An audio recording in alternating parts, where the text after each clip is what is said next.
Hi guys, welcome back to a new video on DeepSeek. So DeepSeek has been the talk of the town. You can also call it to be the new cool kid in the generative AI classroom, right? And everybody has some or the other opinion about DeepSeek.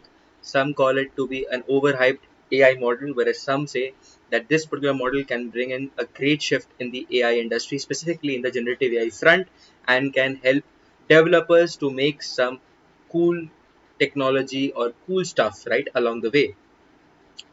So the next question comes in the mind is that whether it's in hype or not. And to understand this particular thing, we need to first understand what DeepSeek is all about. So when we talk about DeepSeek, so DeepSeek is a startup company which was started in July 2023, and it got started by a very renowned entrepreneur and a businessman from Hangzhou, China, whose name is Liang Wenfeng. And this is the same guy. If you are not aware about Liang Wenfeng, then let me give you a little bit of background. So this is a guy who's very renowned because of his first startup or first company that he founded back in February 2016, which is still known as Highflyer.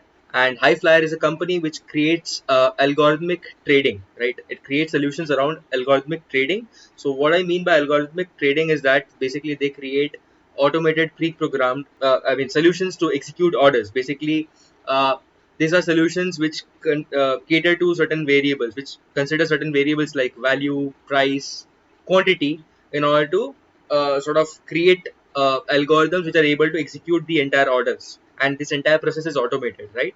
So that the dependency on the humans are lesser. And during that time, it was a big thing, right?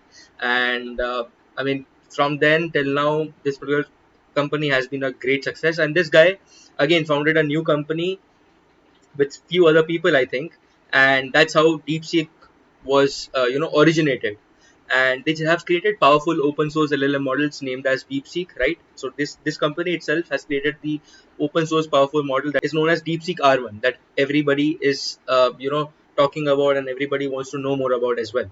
So this DeepSeek R1 model was released on January 20th of 2025, and their V3 model was basically, according to them, was trained on 6 million US dollars. So only 6 million US dollars, So it's a big thing, right? I'll talk about it in the upcoming slides as well. More upon why 6 million USD was a big shock to a lot of people and a lot of big firms, and why and how were they able to, just use $6 million and get a great successful sort of a model built for them and to be utilized by us as well. So it was a lovely thing, and we'll know more about it as well. Was their success an overnight thing or not? A lot of people think that it is, and something. Let's not waste any time, but understand it in a better manner. So no, the answer to this question is no. Their success was not an overnight thing, but it was more than what appears to the naked eyes.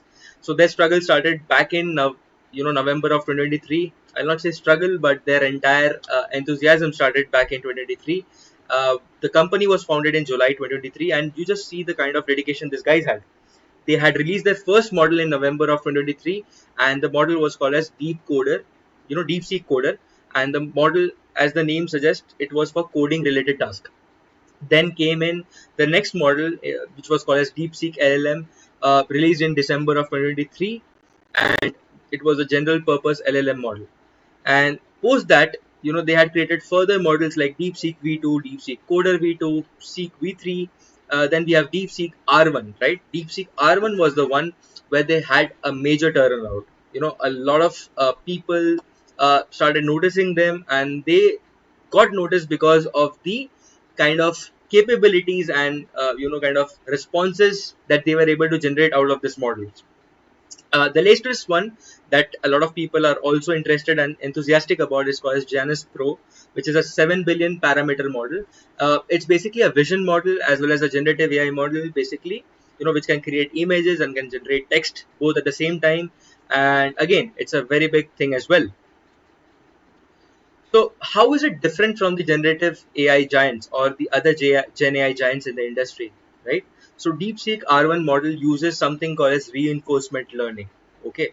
Whereas the other models or the other competitors in the market, or big players in the market, I'll say, like GPT and Gemini, even Meta's Llama and all that, were using or are still using supervised fine tuning, whereas on the other end, DeepSeek R1 uses reinforcement learning. So what is this reinforcement learning all about? So if I in again in simple words, I'll say reinforcement learning is like, creating algorithms and then sort of awarding these algorithms for every good steps that they take, and then discouraging them for any kind of wrong steps or kind of incorrect responses that they give. So reinforcement learning, in again in a much simpler term, if I say, is like, let's say you have a baby, right? A toddler, in simple words, a toddler who has just recently learned on how to crawl. And let's say if the toddler is hungry and you keep a bottle of milk in front of him, a bit far, let's say few meters away from him or her, right? The toddler knows how to crawl, right? But if he or she still cries, you don't do anything, right? Just let them, just locate that particular bottle. Just let them know that this bottle is present in this particular area of the room or on the floor, and you'll see that the toddler moves ahead towards the bottle. That is, the crawling step appears, and then once they reach the bottle, they get to have the milk, and then that's where they stop crying, right? It's a risk to reward kind of a ratio. So basically, once you see in the same thing applies in the reinforcement learning. You have an algorithm, you give them certain steps that they need to follow in order to achieve the goal. So over here, the baby knew how to reach the, I mean, the baby wanted to have the milk, and they took the step, the baby took the step of crawling in order to reach the milk, and once it reached the milk, it was rewarded with the milk itself. It was able to quench its thirst or the hunger, right, in the long run.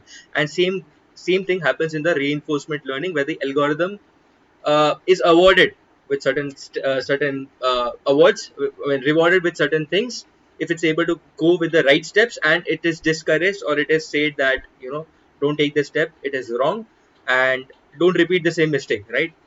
So that it is able to reach the goals in a simpler and in a much efficient manner. Okay, that's what reinforcement learning is, and it got applied in the DeepSeek R1 model, which nobody else thought about. Very fascinating, but yeah, that's the truth. Everybody till now, like the GPT, Gemini, everybody was using supervised fine tuning. So what is supervised fine tuning? So supervised fine tuning is basically a process where you take a large LLM model and then you train it on simpler kind of data, or you can say industry or uh, vertical specific data. Okay, and you take that particular model and you train upon those specific data and try to make it much more compliant or much more effective in that particular zone or area itself. So that is what supervised fine tuning is all about. And GPT, Gemini, Minstrel, Llama, Flanty, you talk about anything, everybody is started, I mean, has been using this particular approach to do that task. And using reinforcement learning, they saw that there was a continuous improvement in the model. They were able to reduce the bias. So bias is like, for example, there are certain a lot of models nowadays. Any model you talk about, there has some sort of a bias attached to it. So biasness is like, the model preferring certain responses over the other. For example, let's say if I have uh, a scenario of let's say getting two responses, let's say yes or no. So depending upon the kind of quantity on which the model is trained upon, might be the yes answers are more and the no are less. So basically it will still have little bit of biasness, that okay, it will lean towards the answer which is yes rather than no. I hope that it was a little bit clear. So that's biasness all about. And this particular model was able to reduce bias over the time. Why and how, we'll see in the practical demonstration as well. So it was also able to optimize tokens for a better context handling also, so that it was able to understand what kind of questions were getting thrown towards it or were getting projected towards it, and it was able to respond to it in a much efficient manner, or in a much more I'll say in a great manner, I'll say. So, and in the long run, it was able to do all these things with a cost efficient training without compromising on any of the performance. So it's a big thing. And I mean, when we talk about the success, we also need to understand about the hurdles that somebody has gone through, right? So this company had its own major setbacks, but it used its setbacks as I'll say, as a pad to launch itself to a higher level. So I'll tell you a very interesting thing that I also got to know while I was going through a lot of research papers, going through a lot of blogs and their own websites as well. So there were a lot of news, but what I was able to pinpoint was that, like this particular company, DeepSeek. they came up with this R1 model, and it was just built within $6 million, or they were able to train the entire R1 model in $6 million. The reason being that they had no other choice. Nvidia being one of the biggest market leaders in the GPU part, you must be aware. They have been making some major breakthroughs in the industry, and a lot of this AI breakthroughs have been possible because of some great GPU intensive kind of chips which are availed, out of which Nvidia has been one of the pioneers in the industry. So again, coming back to the topic, so Nvidia came up with lot of new chips, out of which H100 was the biggest success. But due to some US uh, tax restrictions, or I'll say uh, policy restrictions or something, they were not able to acquire the new H100 models, NVIDIA chips, basically GPU chips, and they were left with the old pre-acquired NVIDIA A100 and couple of H800 GPUs. I think the exact quantity, according to some of the reports, were like they had 10,000 NVIDIA A100 models GPU chips, and the rest was there were a couple of other H800 GPUs as well, and they were able to create the entire R1 model using these chips, which are much more cost effective and cheaper than the new H100 GPUs. Okay, never mind, but they were able to do so because they were using the Nvidia A100 and H800 models, which are much cheaper, and whereas on the contrary, H100 models are very costly. Okay, and in the long run, they saw that these GPUs were able to provide the right site of computational power that they required, and that's how they were able to reduce the overall cost. And that is what was a very shocking thing for a lot of people. Again, there are a lot of speculations about this entire story as well, but yeah, we have to go with what we have. So that's what I was able to find, and that was the reason for their success. That's what they say as well. So let's watch a quick demo to understand exactly how DeepSeek works and what DeepSeek is all about.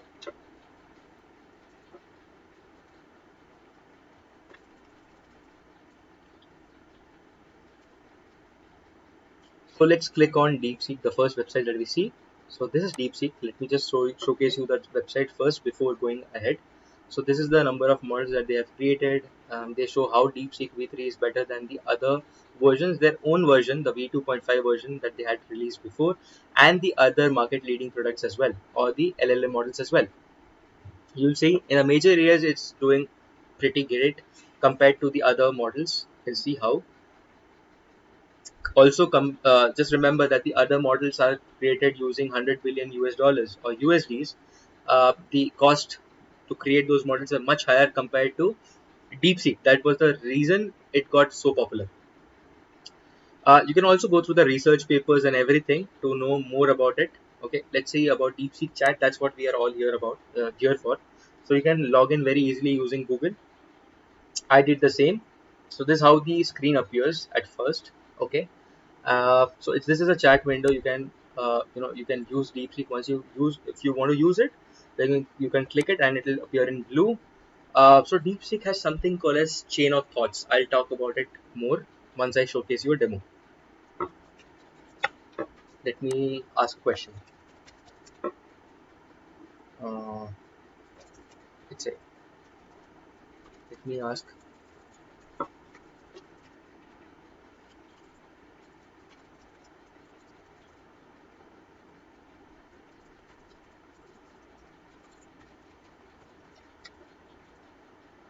let me ask this question. Very simple question. Explain time travel in simple words.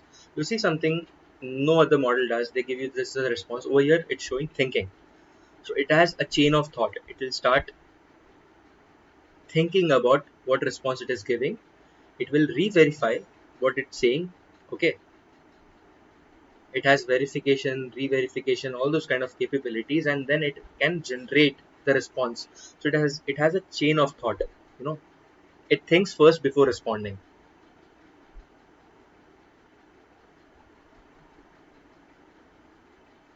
See, it provides you an entire way exactly how the model thinks.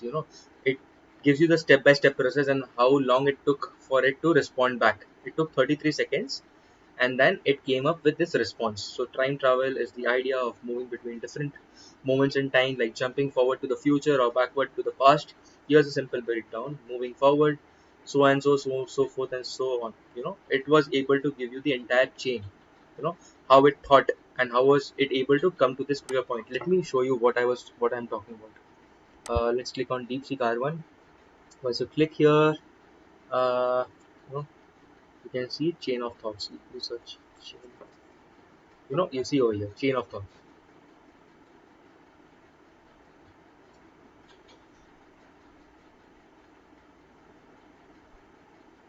See, this approach allows, so the DeepSeek R1 has approach that allows to explore chain of thoughts for solving complex problems, resulting in development of DeepSeek R10, DeepSeek R10 demonstration capabilities such as self-verification. So yeah, that's what it does: self-verification, reflection, and generating long chain of thoughts. Okay, that's what we did. We saw. I'll show you another option, another example over here. Let's say create a Python code to okay, code scrape data from a website. Okay, let me see what it's responding back. What's it generating basically. It might take a couple of seconds again, but you will be able to see the chain of thoughts once again as well. After that, I have another couple of interesting things that I also want to show. So it has its own set of limitations, but yeah, I'll showcase you that as well. But let's see what kind of response it's able to generate.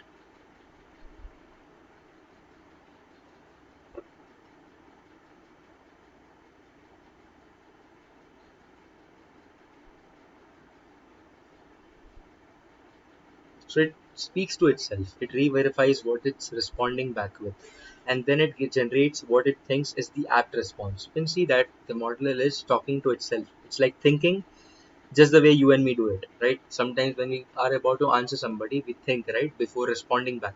That's what the model is doing as well. It's interesting, at the same time it's a little bit scary, right? The capabilities, okay, providing the model a capability to rethink and re-question itself before responding back. It's a very big thing. And see, it's able to give me a step-by-step process on how to scrape data out of a website. It's a very, very cool thing. See, gives me an in-depth idea on how to do that. Step-by-step instructions as well. This is the capability, right? These are the positive fronts. But when you talk about the limitations appear on the political front as well. I see that a lot of censorship is also, I mean, it has a lot of censorship problems along the way. I'll showcase you that. Just let me show you that. For example, let me ask how many states are there in India, and okay, let me see, India, and name them. Okay, let's see what kind of response it gives. There are 28 states, right, in India. Let me see how what kind of response is it able to give. In this case, we'll also see the chain of thought right now.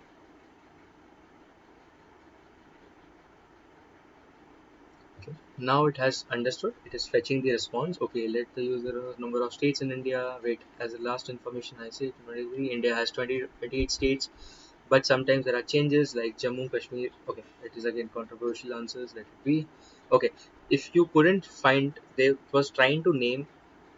Okay, so uh, coming basically to the point. So, according to China, there's a big controversy around Arunachal Pradesh. I don't want to speak much, but again, there's a huge controversy, and that's the reason they are not responding back because, you know, we as Indians we know that Arunachal Pradesh is a part of India and has been for several years, right? Since before the independence as well. So again, that's a controversial topic, so it's not responding. Now, similarly, if I ask, uh, what uh, is it true that China is highest China has the highest joblessness in the world. And what about the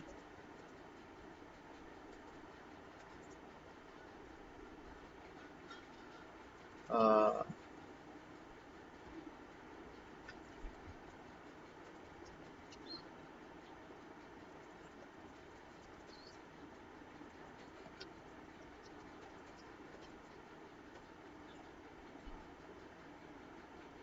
the moment we ask certain political questions which are a little bit controversial, see the response it gives.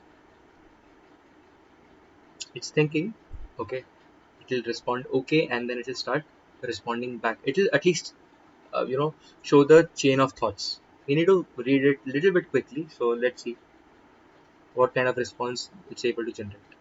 See, okay, the user to China joblessness, okay, unemployment lower 5% rate, so on and so forth. There's a youth unemployment. Okay, second part, Uyghur situation in Zhengping. Okay, I should not mention. I should mention both the obstacles. This. Make sure to explain nuisance in unemployment statistics like the different countries.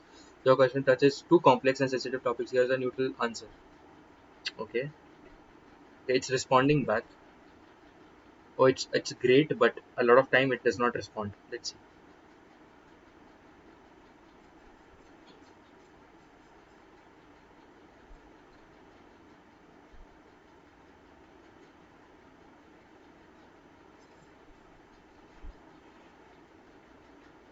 Okay, it gave the response this time, but okay, let me ask the question once again. It's interesting that it gave a response. I'm happy, but let me just ask. Okay, see, it has removed the response. Sorry, that's beyond my current scope. Okay, that's what I was expecting, and that's how it responded also. I was shocked for a second that okay, probably by the time I'm creating this video, they have made some shift or what. So see, it is controlled by the government in a lot of manner, which is not the case with a lot of other models. It is having some sort of censorship, but not to this extent. Any moment you ask certain questions about the government or about the dictatorship or about any kind of controversial stuff related to China, it responds back with no response in simple words. Sorry, that's beyond my current scope. Whereas you saw the responses were coming, but due to some reasons, they were not able to project it. So that's some of the problems. But again, there are a few of the hiccups that I found along the way, and I was also able to find it out through some of the other videos online. And some things I thought, okay, let me ask on my own, like this particular question that I asked last. So I thought about, I'd heard about this controversy before, and I was amazed to see that yes, it is in reality it is able to, like it is subjected to the government's instructions, and it's not able to respond freely. Okay, so there's a lot of censorship which is related to China, and a lot of companies are having this, uh, you know, uh, I'll say doubt upon this model because of a lot of such reasons. Because if the government is able to control the responses, then when while using these models on the public platforms, you are at risk of also giving your own data to the company or to the government itself in China. So be very careful. I mean, that's what I would say. A lot of organizations have also been very restrictive on whom to provide this access to, because a person who is not aware about how to use these models, where to use it, and what kind of data is to be put on the screen, or basically to be asked to this particular chatbot, then it can have some major setbacks. Companies can lose their relevant informations, or very I say discrete datas to such silly mistakes. So be very careful on how to use of how to use this particular kind of not just DeepSeek but all the other publicly available models. Be very careful on what to use and how to use it, because nothing is for free in this world. So you're getting charged in some way or the other. So you guys are intelligent enough to understand what to do and what not. But yeah, that was a quick overview or a run through on DeepSeek. So I hope this particular quick demo was useful. And now coming back to the topic once again, let's understand how DeepSeek is different from the other competitors in the market, or the Gen AI giants like ChatGPT, like GPT, Gemini, Minstrel, Llama, and so on and so forth.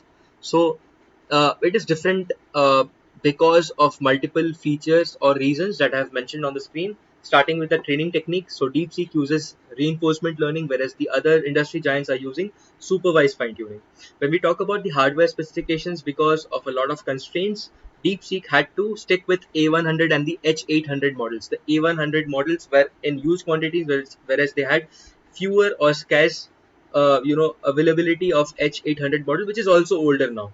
Whereas the new models or the GenAI giants right now in the industries are using H800 and above models like the NVIDIA H100, which is the newest model, okay, in town. And when we talk about context window, DeepSeek has an extended and efficient kind of a model or an approach, whereas Gen AI giants in the industries have standard to extended kind of a context window. Most of them are standard approach, are oriented itself.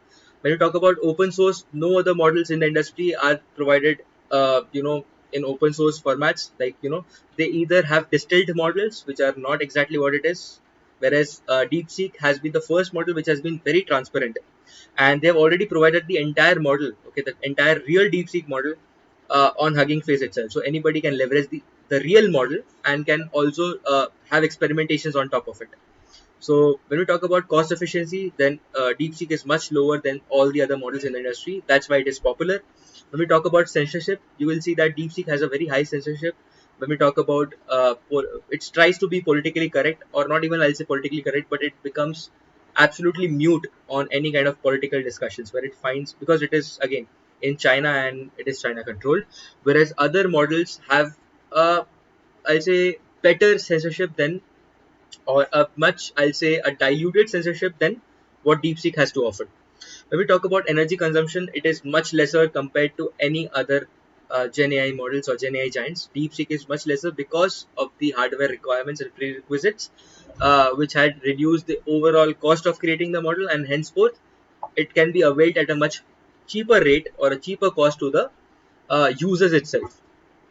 So yeah, that's it, guys. I hope this particular video was useful for you guys. If you found this particular video useful and informative, then don't forget to like this video and also subscribe the channel for more interesting videos on the AI industry itself and the AI technology as well. So yeah, that's it, guys. Meet you guys in the next video, and till then, keep reimagining data with AI. Bye bye.